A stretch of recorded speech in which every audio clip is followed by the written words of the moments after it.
And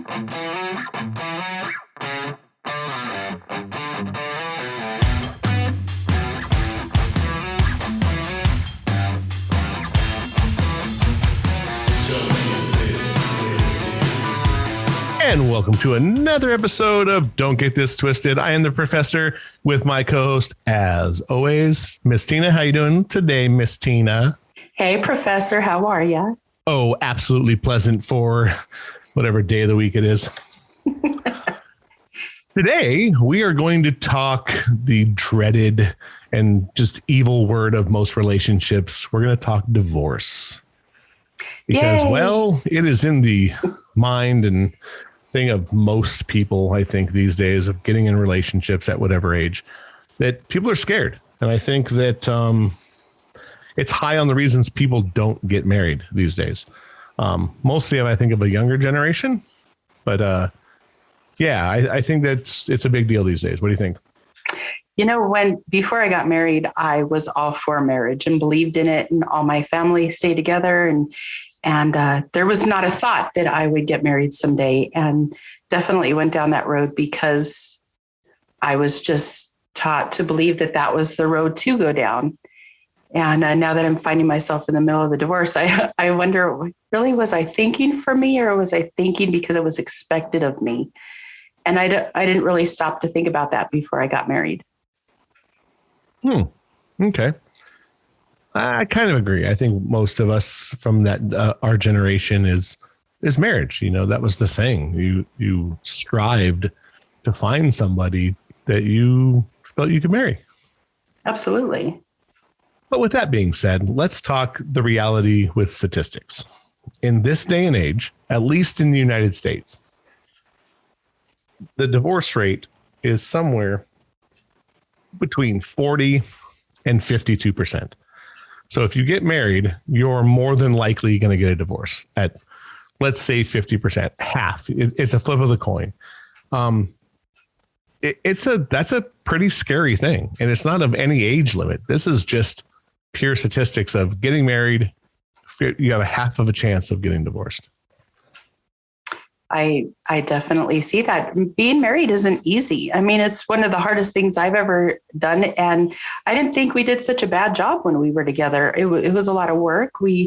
There was a lot of really tense moments, but all in all, when we were married, we were doing okay. Like we weren't trying to get one up on one another. We weren't going through some of the things that people go through when they're together. So even at its best, it still could end up as a divorce. I think just because of, well, for a lot of reasons, but just if you've been in a long-term relationship, you're not the same person you were at the beginning as you are at the end when you're looking at divorce or contemplating divorce. You're a completely different person.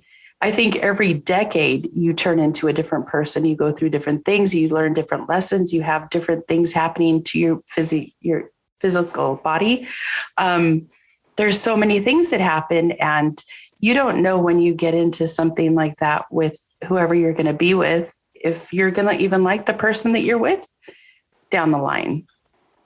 Right. With such a high statistic, obviously, that I'll go in to ask you, because I think this is one of our tag questions, is like, what do you think makes this happen? Like, what do you think makes divorce happen? I think you got there with some of the stuff you said. Obviously, change. We change as humans as we grow older. Mm-hmm. As you marry somebody young, by the time you make it to, let's say you marry at 25 and you do make it to 20 years, at 45, you're just a different human being.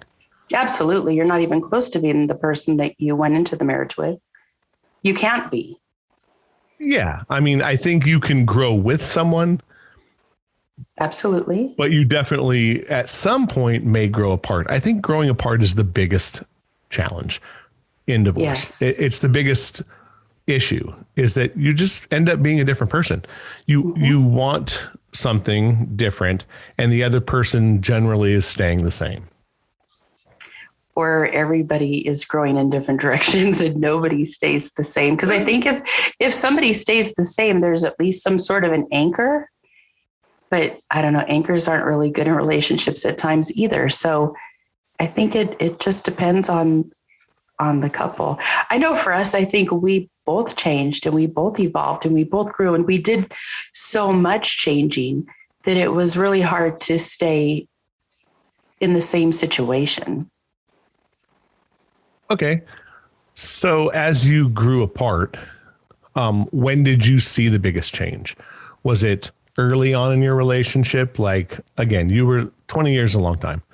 So it's hard for me to like say, oh, was it 2 years? Was it 20? I mean, obviously it's a progressive thing, but when did you see the biggest change? Like you go, I think things are changing. Yeah, for me, the biggest change I believe was when my daughter went off to college. You know, being empty nesters and everything that we had that was the commonality was now gone. You know, she was off doing her own thing, and we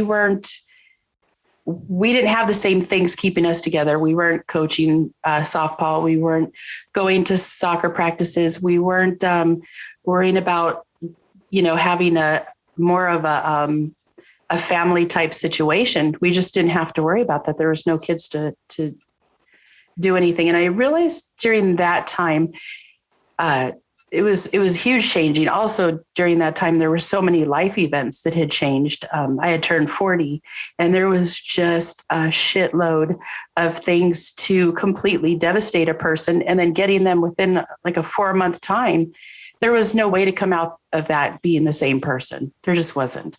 And there wasn't a way to keep the same type of relationship because our needs were completely different at that point for both of us. You were changing both physically and mentally.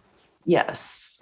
And do you think there was enough communication there? Because I think communication obviously is big in our relationship. And we've talked about that before. Communication, lack of communication, I think leads to divorce really bad, because I was in that during my time. And again, mine was 12 years ago. Yeah, I think communication could be good and bad. I think that my ex would say that I talked too much, or I had too much to say maybe, and he didn't have, in my opinion, enough to say. So was he not talking because I was talking too much, or was that just me being me and him being me, or him being him? I don't know. But yeah, communicating is definitely something that I strive to do. I mean, I can't keep my mouth shut with people. If they're talking about something, I want to be a part of it and I want to know every bit of it. And I know that he would say, I wish you would just like not say anything and leave me alone. But then on the other hand, he'd say, but thank you for talking, because it forced me to open up and say what the problem was. But then on the other hand, I've heard that it'd be careful going to couples counseling, because once you hear something, you may not be able to unhear it. So there's communication on both ends, could be positive and negative. Just depends on what's being said. Correct. I've heard the same thing about couples therapy too. You go in and someone asks you a question and you answer it, you know, utterly truthfully. Yeah. It can be the kiss of death, because you're right. There's no going back from hearing certain things. And it's almost, that's the relationship killer. That's the final knife in the back. So with that, I mean, I think that you're right. You have to be careful how you get there, because you never know. Right. There's a lot. I mean, for me, communicating was good because I knew exactly how he felt and he knew exactly how I felt. And we were able to try to work around that or not. I mean, at times that we just plain ignored it. There's some things you just don't know how to fix. And so we were stuck in that situation where neither of us were getting our needs met the way they needed to be. That was hard. But I think that for me, that started when I was like 10 years ago. And we tried for 10 extra years. I probably, I always say that I'm not divorcing you. I'm setting you free, because there's a part of you that doesn't want to be with me, that wants a completely different situation. And if I love you, I need to let you go because you need to have what you want just as I do, just like I want you to let me go so that I could have the same thing. But that's so not an easy concept to do. It's not, emotions are involved, things happen, resentments build. There's so many things that go on in a relationship, and trying to set someone free and still not hate them. It's not an easy task. It really isn't. Correct. I think that you're damned if you do and you're damned if you don't. Absolutely. I tried to save my relationship 12 years ago where it was unfixable, but I was the only one that didn't know it. Yeah. So I started doing these changes that I thought, hey, but I should have done them sooner. So she resented that. Yeah. So I went through that. I did change, and I think I changed for the better, but it didn't matter. It was already too late. And looking back on mine, it was over many, many years before that. Yeah. I was just complacent because it was easy. Well, and there is that level to that. I mean, if you know that dinner is going to be ready every time you come home or you walk through that door, you're going to expect that. That's, you're going to know that you don't have to deal with it because it's already dealt with. You do get complacent. Everybody gets complacent. There's not one person that doesn't. And in one way or another, I mean, it may not be in the same ways, but trust me, everybody gets complacent.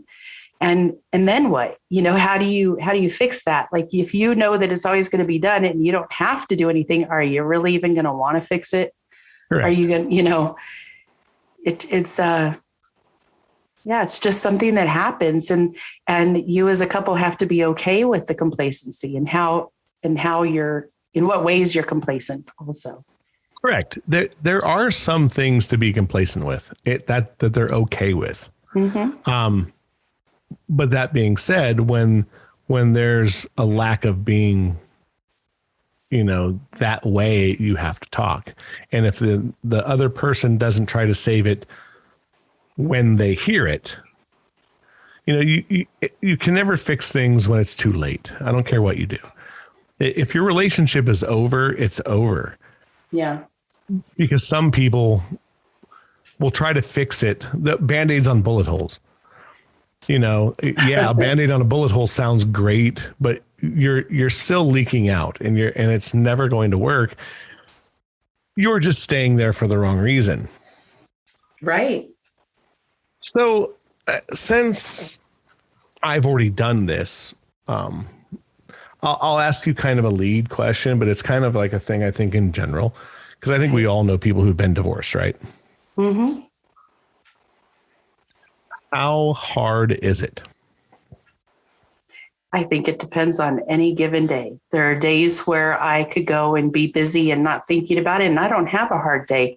As a matter of fact, my day will go fairly easy. If I'm just thinking about me and what I have to do and going about my time and staying busy, I could pretty much ignore the fact that it's happening.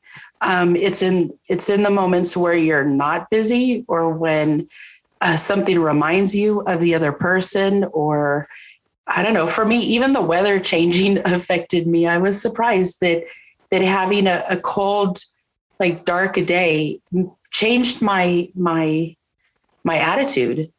And I think it's really hard. I think it's hard because there's so many things that have to change. Like the relationship itself changes, the friendship changes, the financial stability changes, the loss of family or friends, or taking sides, separation of all your things. Like that's all really hard to deal with. Like, how do you do it? How do you get past it? Like visitation of kids, alimony, child support. There's so many things that you're dealing with. And it's really hard. And then if you have time to think about how it makes you feel, that's a whole nother ride, a completely different ride. So it's very hard. I think the family aspect, let's kind of go down the line what you were saying. Family, obviously, if you have children, things change. Because you've been there so long, or been in a relationship where, like, I had stepgirls. So I had two girls that I raised from, they were 12 and 8, and I raised them both out of the house. So I was looked at, I think, a little different, but then, they're going to choose their mom, or they're going to choose this. And yes, they may have liked me or loved me because I helped raise them, but family is family is family. Mm-hmm. Right. And then you go down the line of like friends, where that's a whole other level, because now the house, the family's going to choose, and generally they're going to choose the right path. Obviously, if you're coming from a not step family, they're mom and dad. That's who they are. That's your mom, that's your dad. You're going to support both of them. Friends are kind of a weird thing, because you bring friends in, and generally they stay with the person they came in with. I don't know. I wonder about that. You don't think so? I wonder about that. I think, I don't know. In talking to friends, I don't know what that's like, because I've basically told all of them, please don't pick sides. We're both good people, and we both have been good friends, and there doesn't need to be the split. We don't need a side chosen. Just support us in supporting each other. But don't you think there's a natural picking of somebody? Yeah, there is. I mean, the one that you're closest to, or the one that you have the most history with, is obviously going to be the one that you share your loyalty to. Mm-hmm. And absolutely. I think there's nothing wrong with that. I mean, generally, like I said, and again, this is a general statement, which probably isn't fair, but generally who you bring into the relationship is who leaves with you. Now, you do build friendships, but they generally are a nice arm lengths away generally. Mm-hmm. And I think that, coming from family and the friends, then you start dealing with the life things, like you said, like financially. Finances are a huge thing in divorce, and it's a punch in the noggin. And if you think about it, though, it's the finances are normally an issue for any relationship at any given time. Correct. So if you add divorce to it and bitterness, like that's a whole nother. Well, I also just think like living on your own again. So you're mm-hmm. taking the responsibility where your mortgage or rent might have been a decent amount with two people doing it. Now you're both leaving and going to have the mass of that to take care of. And right. If you have no help, if you get no financial help from your ex, which I didn't, I took my son and I didn't get child support. Okay. So it was all on me, which I'm fine with. I'm not complaining that I had to do that. That's kind of the deal we made with each other, but it is hard. I mean, you struggle to just be human again while still having to deal with these huge emotional problems. Right. So where do you, how do you fix that? How do you, still have a life, still pay rent, still eat, and move forward? That's a good question that we're actually working through now. I guess for us, it's just not trying to screw the other person over. In the state of California, it's 50-50 anyway. But, a woman can go further with that, like whether she has kids or the alimony or whatever, it could go a lot further for a man to have to deal with. But for me, as the woman who could do that, it doesn't make sense to devastate somebody just because you're choosing not to love each other. I'm very fortunate in my life. I've always had really good men in my life that have been loving and caring to me. And that goes from my grandfather, dad, all the way down to the men that I've dated and married. I pick good men because I was around good men. And I never saw the point of devastating a good man. They may not love you in the same capacity. You may not be able to have the same relationship, but if they're good men, you want to try to leave them as whole as possible, because they need to continue in this world being good men. And it's so easy as a woman to be able to devastate somebody and make them so bitter that they don't want to deal with that anymore. And that's a shame, because it doesn't need to be that way. It just doesn't. Yeah, you're just perpetuating a cycle. They're going to just take it out on some other woman, and vice versa. Don't get me wrong. Like, men are dicks. Like, you can be just as bad, and you can mentally hurt a woman so bad that she never thinks she's good enough for anybody else. And that's a scary thought. Like, again, you want to get out of this as undamaged as we can without hurting the other person. You're going to hurt them. That's just part of the breakup. It just is. And absolutely. And I think as soon as you realize that you're going to hurt somebody, it's just hurting them less. That's the biggest thing to me. Doing the least amount of damage, for sure. Right. I mean, because I know girls that are damaged, like super damaged. And I think it's easy for a woman to be damaged. I mean, everybody could, or anybody to be damaged. Let's be honest. You could choose to be a victim that gets just brutalized, and you take it as such, and you make that your life story, and you stay that way. I mean, I feel that we all as people need to look at ourselves and actually own it, instead of being victimized every time something happens that we don't agree with or that didn't seem fair.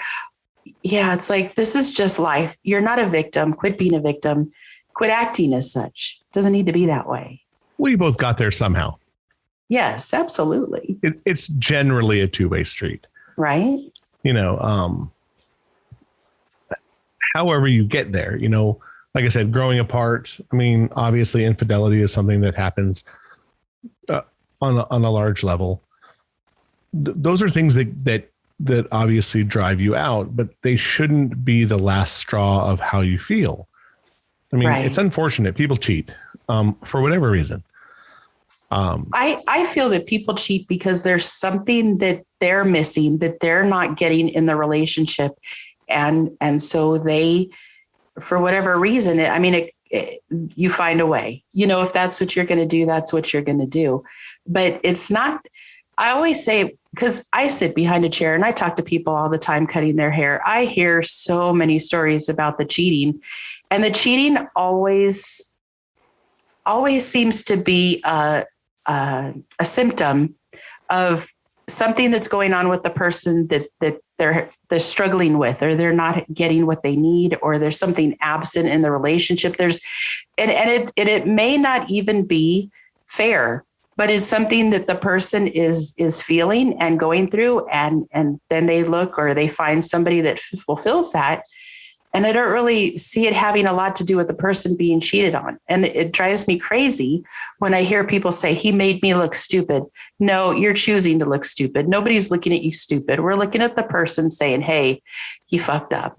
Let's just go with that. It doesn't need to be this big, huge, like, woe is me party. It happens. It happens a lot. I don't think people are meant to be together for that long and think that they're going to be completely fulfilled. That's a struggle. Yes. I think with the cheating aspect is, at least from what you read or what you see in statistics, men cheat for something they're not getting physically, generally. Right. Women cheat for something they're not getting emotionally, because sex to most women is an emotional thing. Like, I've heard that men have cheated on their wife and they're like, well, I love my wife. Well, yes, that could be due to a lot of things: complacency, money, finances, being, happy, or you truly do love them, but you're not getting something physically. Women take sex as an emotional act in most cases. Again, I'm speaking in generalities because this is just how I think a lot of people see it. So you're getting both at the same time. You're getting that emotional bond through sex or touching or whatever, because you're not getting that at home. Right. And it's an important part of a relationship. And I think, men are, I hate to say, kind of crapped on, because a lot of people think that men are bulletproof and they don't feel that way. I disagree with that, at least in my case. I mean, I think you have to have some kind of emotional bond. Or you wouldn't get married. I mean, or you wouldn't get married. Oh, of course. Yeah. But I mean, you can also say that, you get married for the wrong reasons. That's also something that happens. But is it ever a wrong reason, or is it just a reason? Because we can look at 100 different reasons in any given situation. It could be wrong for whatever. It's just the reason. It's just what's going on with you at the time. Well, yeah, because I think getting married for the wrong reason is also seen when you're getting a divorce. You look back on it and go, well, I got married for the wrong reason. Well, of course, because at the time things were this, and this, and they fall into place because that person's there when you needed that situation. Right. People moving in with each other after 4 months, or that could be problematic. I know I just talked to somebody not too long ago, and I'm not joking. They moved in with each other after 4 dates. 4 dates they moved in with each other. What? Yep. And they're still together to this day. How long ago was this? They've been married. Let's see. The oldest kid is 25. Oh, wow. Okay. So look, there's always going to be the bell curve, right? You're going to have that person that it works. Well, and you don't know if it's going to work. See, that's the thing. There's no guarantees that your marriage is going to fail or last. There's absolutely no guarantees. You have to just do your best and love as hard as you can and try to make the other person as happy as possible. But here's the clincher. If the person's not happy, there's nothing you could do about that. That has to come from your mate. Correct. There's no fixing that. Right. I mean, once you get to this degree, like once you understand that you're going to break up or that you need to break up,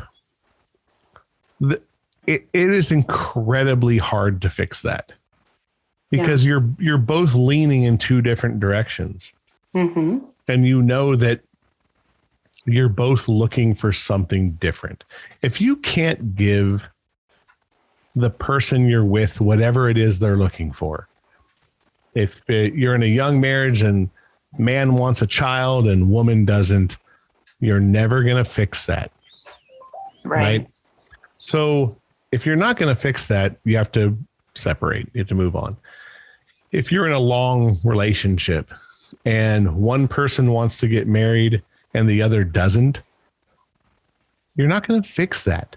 Mm-hmm. The person who doesn't want to get married is always going to come up with the excuse of not getting married, or has told you, I'm not getting married. And if you still stay, it's on you. So as you do that, you're to me, you're actually just putting more separation in between you, because absolutely you're fighting to try to get married, and this person is coming on with the excuses not to. Mm-hmm. So from that, I think once you decide there's divorce, what do you think comes with that, physically and mentally? Like, how do you feel physically and mentally right now where you're at? I don't know. I struggle with trying to be happy every day. I make it a conscious effort to not let this devastate me. I've been in breakups where I've just been a blibbering idiot, and it didn't change anything. I mean, there was still the breakup. I still had to go through it. I just tortured my soul, is what I would tell my friends. And this time I'm not doing it. So this time I'm trying to stay friends with my ex, because I've been able to stay friends with my exes. This is the only man I've ever married, but I am still trying really hard to be a good person, to support him, to still have whatever type of relationship we could have after this is all over. Hopefully mend some things that should have been mended as a married couple. I'm not saying that I'm doing this to get back together with him, because I've asked him, I said, are you sure we're doing the right thing with all this? And he said, yeah, we are. It wasn't mean. It wasn't condescending. It wasn't anything. It was really a matter of fact. It was just, yeah, teen, we're doing the right thing. Let's just keep moving through this. And so in that, just having to accept it, that it is over, because he is my friend. He is still somebody that I wake up and want to tell like a story to, or I want to find out what's going on with a family member, or I want to tell him that somebody's getting married, or, it's the family stuff, especially. I still want to share that with him, and the friends. I still don't mind doing things with him. It's not in the same capacity, but if we still say that we're friends and we act as such, we should be able to get through these things. And so far we're doing it. Not that it's easy. It's so not easy. I think sometimes, and I've told him it would be better if I hated him, because then I could just be mad and do whatever I needed to do to get through it and let it all go. When you're trying to be friends, you don't get that opportunity. Yeah. There's something about, what you're talking about. For me, that will wane. I'll tell you, you feel that way now, at least in my case. Yes, you still feel like you want to talk to this person and tell them things. As you grow away from this, that will wane. I think that you'll be less likely to do that, but I think that's a natural thing. You're going to get involved with somebody else, and they're going to get involved with somebody else, and those things will be less and less and less. I think, at least in my case, it was. I had to stop caring. I had to be like, okay, it's done. Cut the cord, move on, go a different direction. That's, I think, just part of, as a separation happens, you have to, because there has to be some kind of finality to it. Mm-hmm. Yes, you're friends, and you've been friends for 20 years, or you've been friends for 15 or 10 or however much it is. At some point, you got to understand that the relationship is over from that capacity. At least for me, I had to, because if I didn't, it was physically hurting me. Yeah. I was getting sick to my stomach. I find that, okay, so when we have to we're not using a lawyer for divorce. We're doing this ourselves. So there are times when we have stuff to talk about, and I've just chosen to do that in a restaurant, because we can't be an asshole to each other in a restaurant.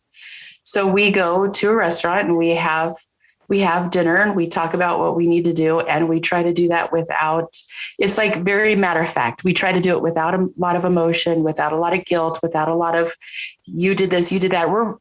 He's holding his own too. Like, we're both able to do that.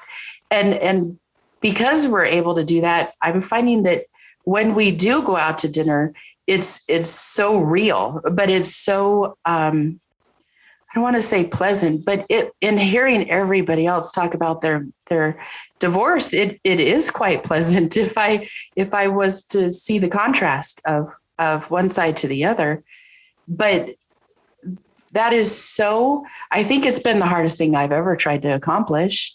And I'm friends again with most of my exes, but being married, I don't know, for some reason it comes with so much more of a heaviness to it. There's just so much more to it than it ever was in a dating aspect. Because I think you've done so much.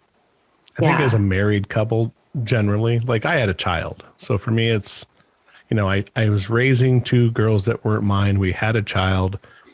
That changes the relationship, blah, blah, blah. So at the end, I mean, there is a heaviness to it, because you're in something that most of us take as a high regard. You don't just drop out of it. And I think that's why people who don't want to get married don't, because they see it that way. My best friend, I mean, we said in a previous show, like, he waited until he was like 46 years old to get married, because he was afraid, because his mom and his dad divorced, and he didn't want to be someone who got divorced. So it is a weird thing. I get it. So from this, how do we recover? How do we recover from divorce or a breakup? Or how do you think you're going to see yourself recovering? For me, I think recovering is going to be a multi-level situation. I think trying not to hate each other is part of that. I think understanding that the person that you're growing apart from is hurting too.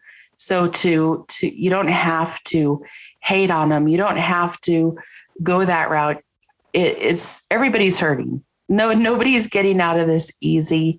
Um, leaving everything that you worked for is a challenge, but at the same time you got to look at it, is it really worth the fight? Is it really, you didn't, if you weren't fighting for the relationship, why are you fighting so bad in the divorce? Let it go.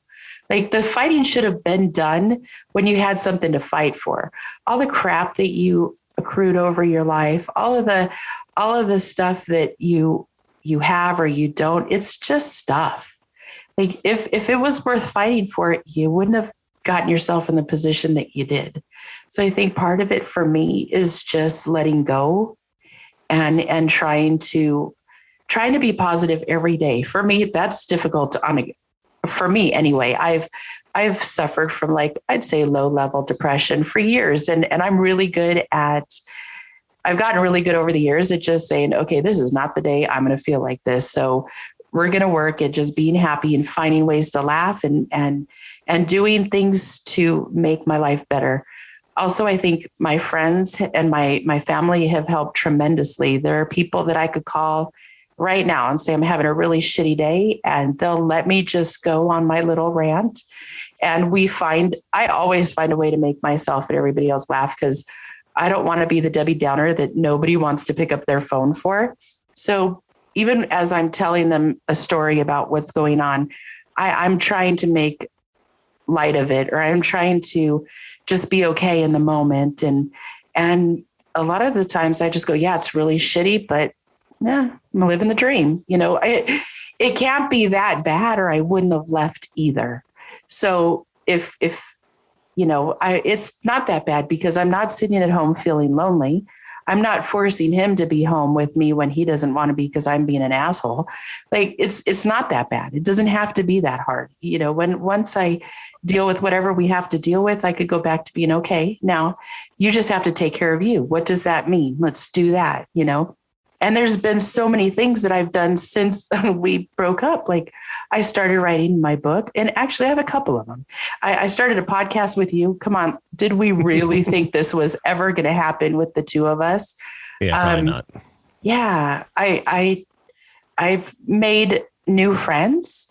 I stay busy with the things that make me happy, because I have time that maybe I didn't before. But that's kind of a lie, because I always made time to do whatever I wanted. It's just, you have to be, no matter what is going on in life, you need to find a way to just be happy and do it. And there's no excuses. There's no woe is me. There's no pity party. There's no, oh, he did this, he did that. No, yeah, all did it. The whole situation, the whole family unit had something to play in it, either working or not. Yeah, I think getting out of this situation of a divorce or a relationship with one not going total WWE and, killing each other or throwing each other around or throwing shit around. Once you understand that it's over, and it's okay that it's over, because you both have to understand that. Yeah. I think everyone has to understand that whether you're, like, love is a weird thing. And we talked about it on one of the other shows earlier. To be in love is one thing, to love someone is another. Sure, you're going to love somebody because you've spent all this time with them. But once you understand that that time has faded and you're looking for something different, it's time to move on without, again, WWE. You don't want people freaking out over it or that kind of thing. And like you said, you just need to understand that getting out of this the best we can without any with the least amount of collateral damage. Right. Because there's going to be damage. I mean, it's going to happen without fail. So, Another thing that I did for a while was like, I realized there were things that I should have done better or could have done better or could have done differently. I don't know if better is the word, but when there was things that I felt like I needed to apologize for, I did.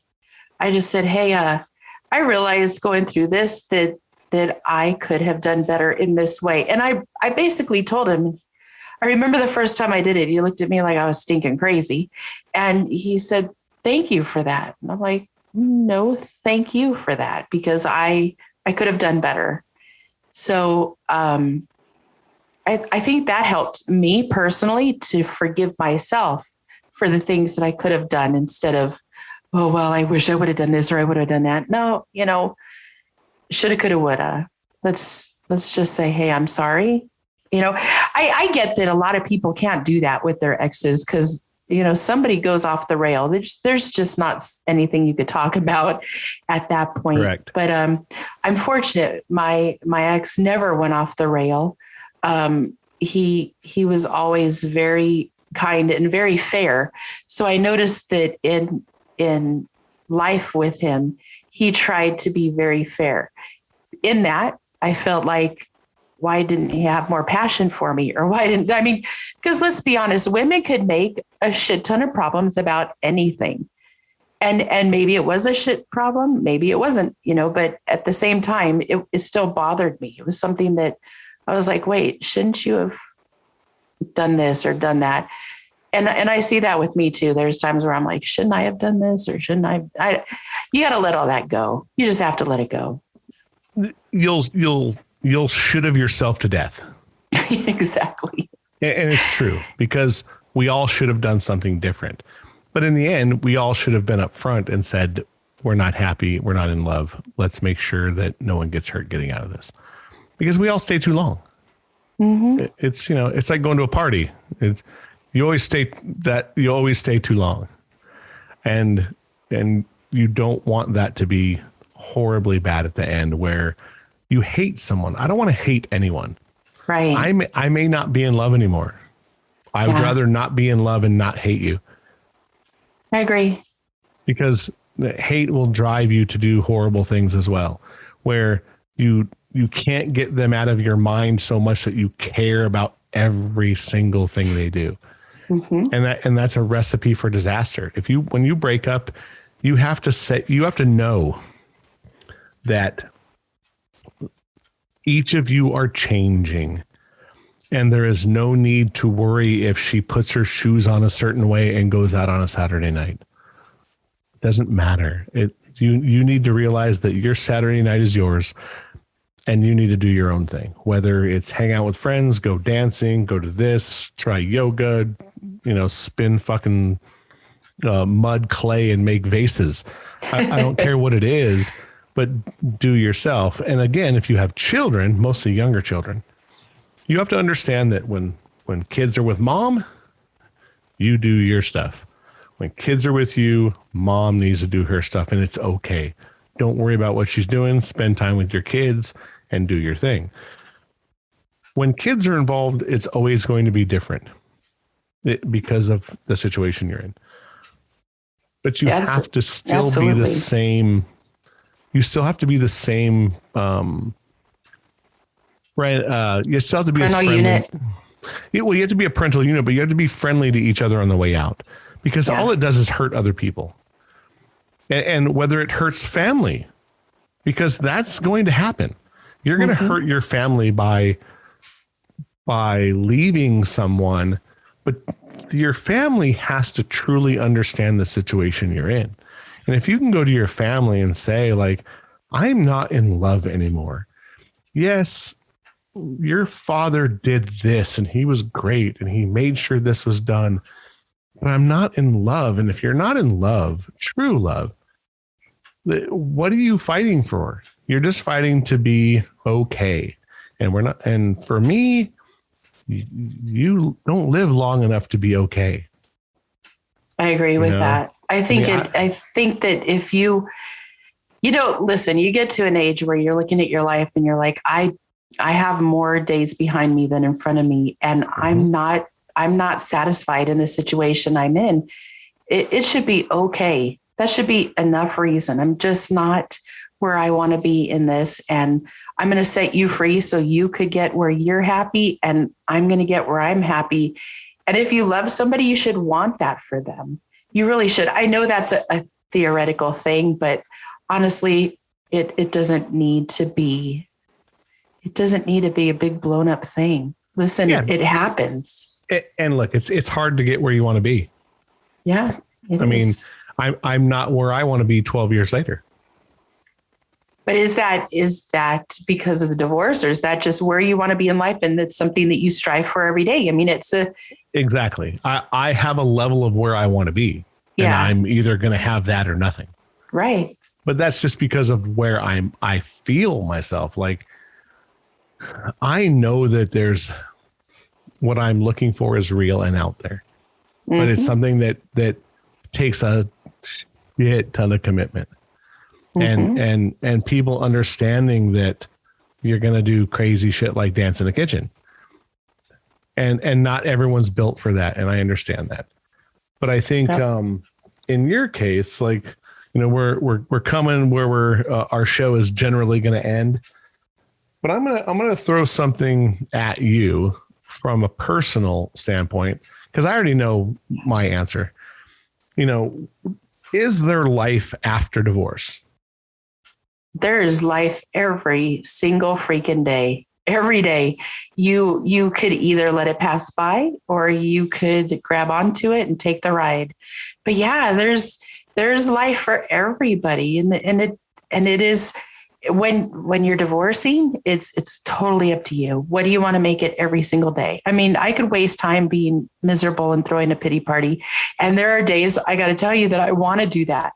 But then it's just a waste of a day. It's a waste of a day. And again, I'm looking at, I want to be as happy as I can for the rest of my life and not waste any more time doing it. Because I think when we're in our 20s, we don't even look at this. When we're in our 30s, we're too busy to look at this. In our 40s, we may or may not look at it. But by the time you're hitting 50, you're like, look, you know, I want to be happy. I need to be mobile. I want to accomplish things. I need to get there. And there's no time like the present. Correct. I will double down on that and say there is life after divorce. No matter where you're at, no matter who you're with right now, there's always life after divorce. There's life after breakups. That's just the reality. We're very resilient people. You have to want something so bad after divorce that you're willing to get out of something that you know is not right. Yeah. And strive for that. I think you should strive after you get divorced. And again, being unhappy in the beginning or being sad should happen. You need to recover. You need to mourn the loss. Yeah. You can't just jump into things. And I don't think that you should. I think that it's okay if you get out of a relationship and date. That's okay. And look, if you find somebody, more power to you. You should look for that as well. If that's what your goal is, look for that. But it's okay. It's okay to mourn that loss. And it's okay to understand that you're getting out of something that you know long run isn't for you. Your mate will get out of it and be happier as well. He's going to go off to find the woman that he's looking for, and she's going to go out and find the person they're looking for. It happens. Or not. Like, who says it has to be another person to be replaced, to replace the old one? There's so many things in my life I want to do that have nothing to do with another person. No, that's true. But we're talking in the scheme of relationships. I think you're right. Some people don't need that. And that's okay as well. I mean, you're right. You don't have to, but I think that if you're not ever going to replace a certain person. You can't replace somebody. And if you're trying to replace somebody with somebody who's the same, you're just as crazy. You stay where you are. Yeah. Or be alone, because I don't want the same person I was with. I want somebody who's going to make me feel magical and have butterflies when I see them every day. And I'm going to strive every day to make them a better person and make them feel loved every day. Because I don't think I did that enough. And I think that's an important thing to feel loved every day is what everyone should strive for. Yeah, I agree. Because a lot of us don't. And you may never find that because you're waiting and waiting and waiting in something that's not ever going to bloom. It's like a flower, I mean, you got to water it. If you don't, you're just going to have a bud that's going to sit there and look not pretty all the time. Yeah, but I think it's more than that. I think that you're never going to be loved any more than you could love yourself. So if you don't love yourself, if you're not working on yourself, if you're not working on just being happy with yourself, there is no way a relationship is ever going to work. There needs to be continuous growth and work on you as an individual so that when you go into a relationship, you have something to bring to the table, something worthy, something that's something to give. Yeah. And also you'll be able to recognize the love in another person because you have it for yourself. And I think that's so important. Mm-hmm. I that's the biggest thing I think is when you love yourself, then the love you're willing to give is outrageous and vice versa, because that person's going to make you feel like you're the greatest thing in the world. And I'm not even talking about putting someone on a pedestal. Some people you find on a pedestal. Yeah. You know what I mean? It's not like you didn't put them there. That's just how you see them. It's not like, oh, you're the greatest. It's like, no, I see you at this level and that's okay. I mean, it's hard enough like to find someone decent. Well, it's hard. I think the more decent we are as people, the easier it is to find. You tend to attract what you are. Agree. And I think that if you're looking for that certain thing, when you find it, it's going to bite you in the butt. Well, I would hope so. I hope it does for everybody. I mean, that's the goal, right? That's the goal. Yeah, because, hopefully from this, people are going to understand that if you're in a relationship that isn't, I hate to say satisfactory because I don't think that's right. If you've grown apart so much that you know that it's never going to be repaired, it's okay to get out. It is. And I think that you're going through that. And I think that you're resilient anyway. So I think that it'll be okay. Am I? And I think so. I think in general, yes. But I think most people are resilient. So you're gonna fight and fight and fight, and you're gonna find yourself, in a better place. And so will he. And when you do, it'll be awesome. And that's what I'm hoping for both of us. For sure. Because you both want something different and it's okay. And again, the people around you should understand that that's okay too. You still have to live for you while living for some other people. It's okay to live for people. Like if you have kids, you should live for them, but they should understand that you need to be happy as well. Happiness, if it's a river running downhill, if the person on top is happy, everyone else is generally going to be happy. I heard a great thing the other day online, and not to skip things, but they say, happy wife, happy life. And this one girl said that should never be it. It should be happy spouse, happy house.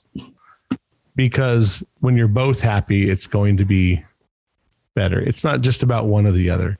And I think that's an important thing to think about is you're right. Like you can't put the pressure on everyone all the time. If you're a man, like, your job, you're the protector and the provider and you do this and you do that. And I think we live in a life we live in a time where lots of things are mixed up now. You don't have to do one or the other, but like I come into a relationship because I've been single for a long time. Like I do my own dishes. I do my own laundry. I do, I have my own house. I don't need that. I don't need a woman. I want one. And I think that's the biggest thing. And I think most people need to be in that scheme. I think most people need to be needed. So that already sets you up for an issue because I think women, especially, they need to be needed too. But I think everybody does, not just women now that I think about it. Yeah. I think everyone wants to be needed because there's no better feeling than you filling in the cracks for somebody. And I think that's the need. I mean, but a need to want is always, like I want someone to feel they need to be needed by me, but I want them to know I want them in my life. I don't need you to come do my laundry. I don't care. I'll do my own laundry. I need you to come sit on the couch with me and cuddle with me and tell me that I'm a good person. That'll go a way longer way than doing my laundry. I don't know. I kind of like somebody doing my laundry. Yeah. No. And again, we 5 love languages. We talked about that. Where we're at in the 5 love languages is generally true. Like you need acts of affirmation. You want that. There's nothing wrong with that. That's your language. Mm-hmm. Because if I'm giving you that, you're going to give me the physical contact and you're going to give me the time with you. It's everything's a give and take. Yeah. But you got to understand what your give and takes are. And at some point you got to understand that you're not going to get what you want from somebody because that's just not who they are. Exactly. And once we do, we'll all be good. Well, I think we're at our time. We're before we go, not too bad. Mm-hmm. Before we go, though. Before we go, you're going to give a little speech. Give another little speech, Miss Tina. Hey guys, we're doing really, really well with our listeners, but we need to keep growing. So please, if you can, follow us and look us up on social media, like us, share us with your friends, but share. Yes. And definitely subscribe to us so that, it just keeps us knowing where we're at and what we need to do. And if you have any feedback, please feel free to get a hold of us on social media and we will get back to you. We just want to keep growing and stay on the air. Tons of topics. We're looking for topics. We are looking for listeners to give us their feedback. We want to know everything you like about the show, what you want to hear. Again, Facebook, Instagram, Twitter, all that stuff. We're all on there. And of course, when you go to your favorite platform, you want to subscribe. So our podcast comes up on the day it comes out, generally Wednesdays. I think we're going to pop in a couple of special shows for you guys along the way. And besides that, I think we're good. What do you say, Tina? I say we're good. Awesome. And for Don't Get This Twisted, I am the professor with my co-host, Miss Tina. And like I always like to say at the end of the show, this is a show about opinions. So don't get this twisted. We'll see you next week.